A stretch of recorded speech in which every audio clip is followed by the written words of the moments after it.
Tú tienes que hacer buscar al portero, tapar al portero y ponerte por delante. En el momento que el balón vaya a salir, nos ponemos por delante. Y el que pasa la pelota va a buscar. Lo hemos entrenado esto. No lo hemos entrenado. Metemos la pelota, vamos a por ella, no la dejan y pegamos a portería. Vamos a buscar la banda, vamos a buscar abajo. ¿Entiendes? El portero para muy bien. El portero para muy bien abajo, pero vamos a buscar la banda. Más pases entre nosotros, más paredes y más segundo palo. ¿Vale? Más segundo palo. No dudamos atrás. Atrás no dudamos.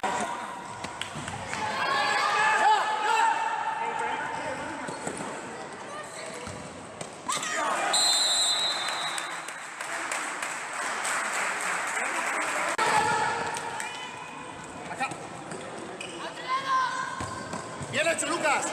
Bien hecho.